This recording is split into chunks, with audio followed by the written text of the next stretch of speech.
Assalamualaikum warahmatullahi wabarakatuh. Hari ini saya nak tunjukkan bagaimana kita nak download dan install AutoCAD 2027 dengan menggunakan student ID. So, pada student yang mempunyai ID student, bolehlah menggunakan teknik ini untuk mendapatkan AutoCAD untuk membelinya, untuk menggunakannya secara percuma.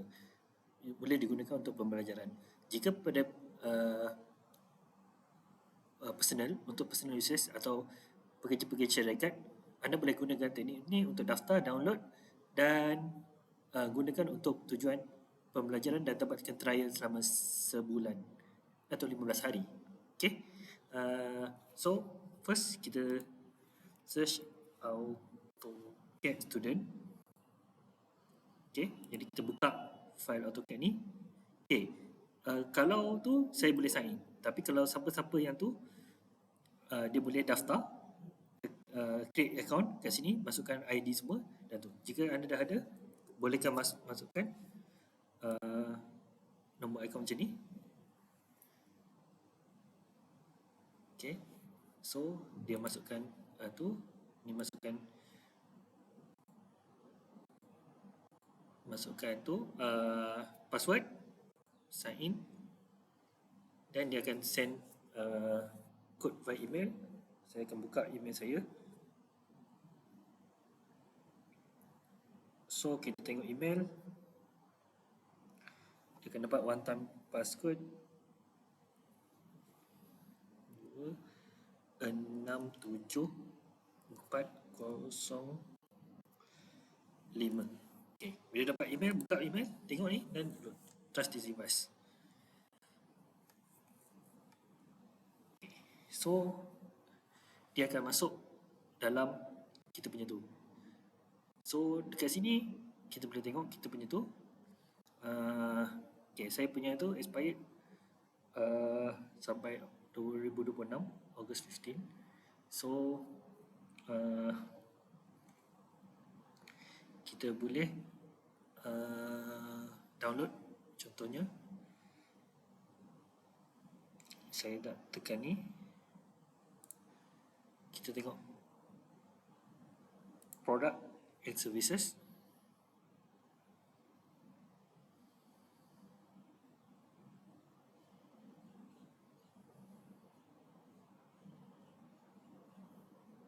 Okay, biasanya AutoCAD tekan ni. Okay, ni version 26 latest.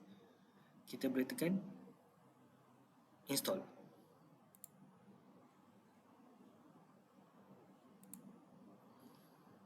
Okay.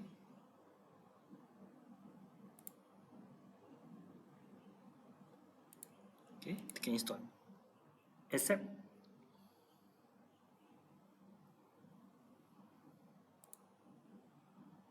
Okay, dia akan download ke sini. Tekan sini. Dan dia akan start installation ke sini.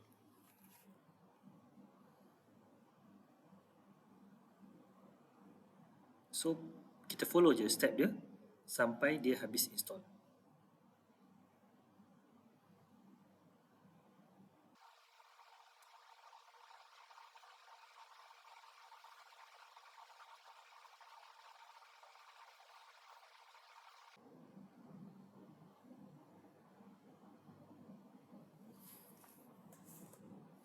Okay, tekan next.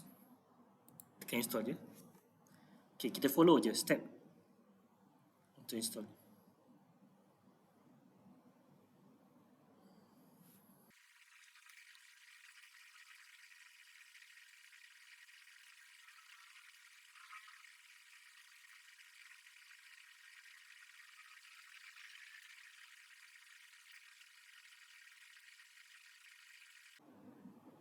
Okay, ni dia dah finish install AutoCAD.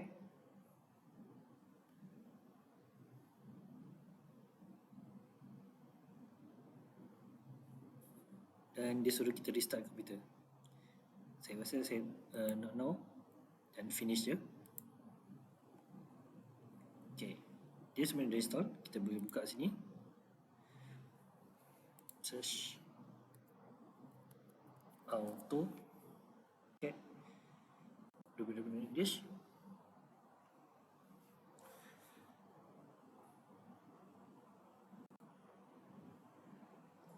Okay. Dia suruh kita ubah resolution, tak apa.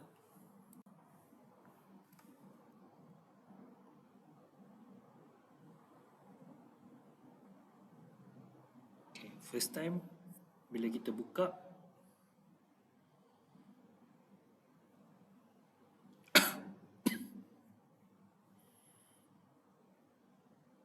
okay, ni 26.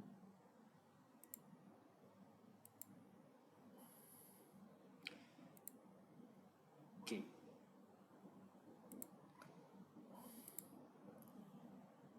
Okay, dia suruh kita sign in. Open produk je. Yes. Open kan produk ni. Okay, jadi dia dah masuk akaun kita. Jika anda student, dia akan keluarkan akaun sini, ini design file dan sebagainya. Jadi anda boleh terus menggunakan software AutoCAD ni dengan menggunakan teknik ini. Okay, jadi ini adalah education non-commercial use. Okay, terima kasih. Semoga bermanfaat.